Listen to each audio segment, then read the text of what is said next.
When I was 12, my family moved into a sprawling Victorian house in upstate New York. My parents were thrilled. They'd always wanted a character home, and this one had all the trimmings: creaky wooden floors, stained glass windows, and a grand staircase that seemed to groan under your weight. But from the moment we moved in, I felt uneasy, especially about the attic. The attic was off limits, or so my parents said. They claimed it was unsafe, full of old insulation and loose boards, but I always suspected there was more to it. Sometimes, late at night, I'd hear footsteps above my room, slow and deliberate, as if someone was pacing back and forth. My parents said it was just the house settling, but I knew better. One rainy Saturday, curiosity got the better of me. My parents were out shopping, and my little brother was glued to the TV. I crept up the narrow staircase to the attic, heart pounding. The door was stiff, but I managed to force it open. The air inside was thick with dust, and the only light came from a small, grimy window. Boxes and old furniture were stacked everywhere, but what caught my eye was a tall, ornate mirror in the far corner, covered with a heavy velvet cloth. I hesitated, but something compelled me to pull the cloth off. The mirror was beautiful, its frame carved with twisting vines and strange faces. As I stared at my reflection, I felt a chill run down my spine. For a split second, I saw someone standing behind me, a woman in a black dress, her face pale and eyes hollow. I spun around, but the attic was empty. That night, I dreamed of the woman. She stood at the foot of my bed, whispering in a language I didn't understand. Her voice was soft but urgent, and I woke up with a start, drenched in sweat. The attic door was open, even though I was sure I'd closed it.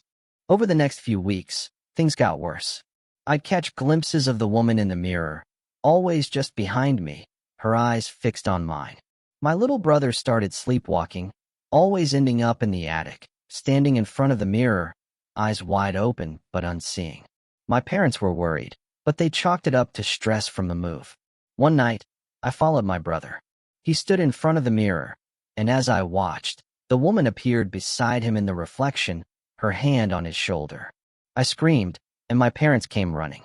After that, my dad nailed the attic door shut. We moved out a year later. I still dream about that mirror sometimes, and I always wake up with the feeling that someone is watching me from just behind my shoulder. I've never told anyone the whole story, not even my brother, who doesn't remember any of it. But sometimes, when I catch my reflection in a dark window or a shiny surface, I half expect to see her standing there, surrounded by endless forests and winding rivers. My best friend, Tyler, and I spent most of our childhood exploring the woods behind our houses. There was one place we always avoided, a clearing deep in the forest, where the trees were dead and the ground was bare. The air there felt heavy, and we'd always hear faint whispers, like a crowd murmuring just out of earshot. We called it the Whispering Woods, and we made up stories about witches and ghosts to scare each other. But deep down, we both knew there was something wrong with that place. Animals avoided it, and even the bravest kids in the neighborhood wouldn't go near it after dark. One summer evening, when we were 15, Tyler dared me to camp in the clearing. I laughed it off, but he was serious. We packed our sleeping bags, flashlights, and snacks, and set off just before sunset. The woods were alive with the sounds of birds and insects, but as we got closer to the clearing, everything went silent. We set up our tent in the center of the clearing, trying to act brave. As night fell, the whispers grew louder, forming words we couldn't quite make out. The air grew colder, and a thick fog rolled in, swirling around us. Shapes moved in the mist, tall, thin figures with glowing eyes, watching us from the edge of the clearing. We tried to leave, but every path out led us back to the clearing. The whispers became screams, and the figures closed in, their eyes burning brighter. I remember grabbing Tyler's hand and running blindly, tripping and falling, until suddenly we burst out onto the main road, miles from where we'd entered the woods. We never spoke about that night again, but sometimes, when I'm alone in the dark, I still hear those whispers, calling me back. Tyler moved away a year later, and we lost touch. But every now and then, I'll get a text from an unknown number, just a single word: listen. And I know, wherever he is, he hears them too. When I was 8, my family started renovating our old farmhouse. The place had been in my dad's family for generations, and every room was filled with strange old things, antique furniture, faded photographs, and boxes of forgotten treasures.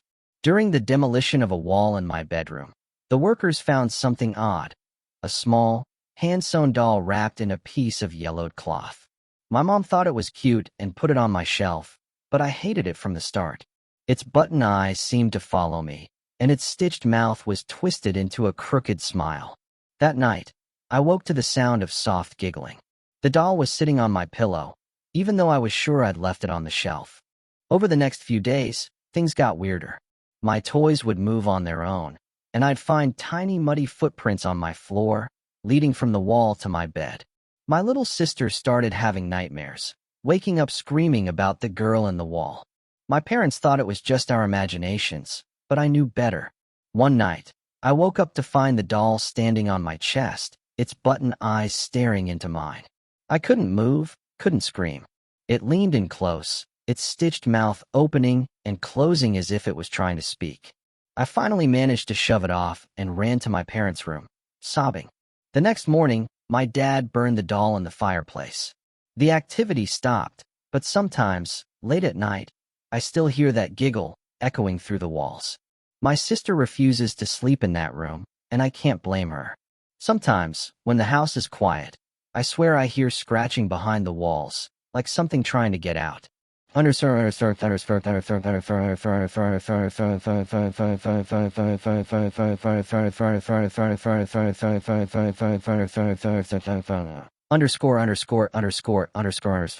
When I was in college, I rented a cheap apartment in a rundown building on the edge of town. The place was old, with peeling wallpaper and creaky floors, but it was all I could afford. From the first night, I felt uneasy, like I was being watched. I'd wake up at 3 a.m. every night, heart racing, convinced someone was in the room with me. At first, I thought it was just nerves, or maybe the stress of school. But then I started seeing him, a tall man in a wide-brimmed hat, standing in the corner of my room. His face was always hidden in shadow, but I could feel his eyes on me. He never moved, never spoke, just watched. I tried to ignore him, but he appeared every night, always at 3 a.m. I started researching and found stories online about the Hat Man, a shadowy figure seen by people all over the world. Some said he was a demon, others a harbinger of death. I tried everything: salt, sage, prayers, but nothing worked. After a month, I couldn't take it anymore and moved out. The nightmares stopped, but sometimes, when I'm half asleep, I see the outline of a man in a hat standing in the corner, waiting. I've never told anyone the whole story, but I know I'm not alone. Every now and then, I'll get a message from someone who's seen him too, and I wonder how many of us are out there, haunted by the man in the hat. My grandmother was an avid collector of antiques, and her house was filled with strange and beautiful things. When she passed away, I inherited a small oil painting of a young girl in a blue dress. My mom always said the painting was unlucky, but I liked it and hung it in my living room. Almost immediately, things started going wrong. My cat refused to go near the painting, hissing and arching her back whenever she saw it. I started having vivid nightmares of the girl in the painting standing at the foot of my bed, her eyes black and empty. I'd wake up drenched in sweat, convinced she was still there, watching me. One night, I woke to find the painting on the floor, the glass shattered. The girl's face had changed, her mouth twisted into a cruel smile, and her eyes seemed to follow me wherever I went. I tried to get rid of it, but every time I put it in the trash, it would reappear on my wall the next morning. Desperate, I took it to a local priest, who performed a blessing and told me to bury it far from my home. I did, digging a deep hole in the woods and covering it with rocks. The nightmares stopped, and my cat returned to her old self. But sometimes, when I walk past the spot where I buried it, I swear I hear a little girl laughing, and I can't help but wonder if I've really gotten rid of her, or if she's just waiting for someone else to find her. When I was in elementary school, I used to walk home every day past an old, overgrown playground. One afternoon, I saw a girl in a yellow dress sitting on the swings. She looked about my age, but her skin was almost translucent, and her hair was so pale it was almost white. She waved at me, and I waved back. The next day, she was there again, and this time she asked if I wanted to play. I hesitated, but something about her made me uneasy, so I said I had to go home. She looked sad and said, "No one ever wants to play with me." I told my mom about her, and she got very quiet. She told me that a girl in a yellow dress had died on those swings decades ago. After that, I never saw her again. But sometimes, when I walk past that playground, I hear the creak of the swings and a soft, lonely giggle. My uncle's house had a room that was always locked. He said it was just for storage, but I was always curious. One night, during a family party, I found the door unlocked and slipped inside. The room was empty except for a single chair facing the window. As I stepped closer, I felt a sudden chill and heard whispering all around me. I turned to leave, but the door slammed shut. I pounded on the door, screaming for help, but no one came. Suddenly, I felt a cold hand on my shoulder. I spun around, but no one was there. The whispers grew louder, and I saw shadows moving along the walls. Finally, the door flew open, and I ran out, gasping for air. My uncle never spoke about the room again, and neither did I. When I was a teenager, I lived near an old railway line that hadn't been used in years. One night, I woke up to the sound of a train whistle. Curious, I looked out my window and saw a glowing train speeding down the tracks, its windows filled with shadowy figures. I watched as the train stopped at the abandoned station, and the figures got off, wandering into the darkness. The next morning, there was no sign of the train, but I found strange footprints in the dirt near the tracks. I asked my neighbors about it, and one old man told me the ghost train appears every year on the anniversary of a terrible crash. I never saw it again, but every year on that night, I hear the distant sound of a train whistle. My parents bought an old house with a long, narrow hallway lined with portraits of people we didn't know. One painting, of a stern-looking man with piercing blue eyes, always made me uncomfortable. At night, I'd hear footsteps in the hallway and feel those blue eyes watching me. Sometimes, I'd wake up to find the portrait slightly askew, or the man's expression changed, his mouth twisted into a smirk or a frown. One night, I woke up to find the portrait missing from the wall. I found it the next morning, propped up outside my bedroom door, the man's eyes staring straight at me. My parents finally took the painting down and put it in the attic, but I still feel those eyes on me whenever I walk down that hallway. There was a huge, ancient oak tree in my backyard. My dad said it was over 200 years old. Sometimes, when the wind blew just right, I'd hear whispers coming from the branches. At first, I thought it was just the wind, but the whispers started forming words: my name, secrets, warnings. One night, I dreamed that the tree was full of faces, all whispering at once. They told me to dig at the base of the tree.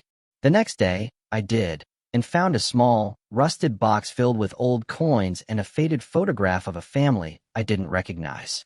After that, the whispers stopped, but I always felt like the tree was watching over me, protecting me from something I couldn't see. When I was a kid, I was terrified of the bathroom at night. Every time I looked in the mirror, I'd see a shadowy figure standing behind me. It never moved, just stared at me with hollow eyes. One night, I got up the courage to ask it what it wanted. The figure leaned closer, its mouth opening wide, and whispered, "Let me in." I ran out of the bathroom and refused to go in alone after dark. Years later, when we moved out, I looked in the mirror one last time. The figure was gone, but the glass was fogged up, and written in the condensation were the words, "Thank you." After my daughter was born, we moved into a small apartment. Every night, I'd hear the sound of a baby crying coming from the apartment next door. I felt sorry for the parents, but when I mentioned it to my neighbor, she looked confused. "No one lives in that apartment," she said. "It's been empty for months." The crying continued every night, always at the same time. One night, I knocked on the door, but no one answered. The next morning, I found a tiny, old-fashioned baby shoe on my doorstep. The crying stopped after that, but I still keep the shoe in a box, just in case. When I was a kid, I was always afraid of the stairs in our house. I'd run up and down as fast as I could, convinced something was chasing me. One night, I woke up to get a glass of water, and saw a man sitting on the stairs, his face hidden in shadow. He didn't move or speak, just watched me with cold, empty eyes. I ran back to my room and hid under the covers. The next morning, my mom found muddy footprints on the stairs, but no one else had been in the house. We moved out a few months later, and I never saw the man again. But sometimes, when I visit old houses, I feel like he's still there, waiting. When I am friends and I used to explore the woods behind our neighborhood.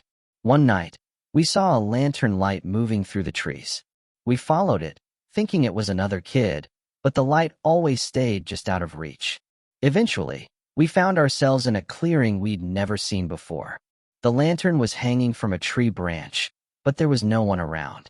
Suddenly, the light went out, and we heard footsteps running toward us. We ran all the way home, too scared to look back. The next day, we tried to find the clearing again, but it was gone. We never saw the lantern light again, but sometimes, when the fog rolls in, I see a faint glow in the woods. 10th birthday, my parents threw me a party and invited all my friends. But there was one girl I didn't recognize. She wore an old-fashioned dress and had a sad smile. She didn't talk much, just watched the other kids play. After the party, I asked my mom who she was, but she said she hadn't invited anyone by that name. When we looked at the photos from the party, the girl wasn't in any of them. Years later, I found an old newspaper clipping about a girl who had died in our house on her 10th birthday, decades before I was born. Her name was the same as the girl at my party. I like to think she just wanted to celebrate one more time.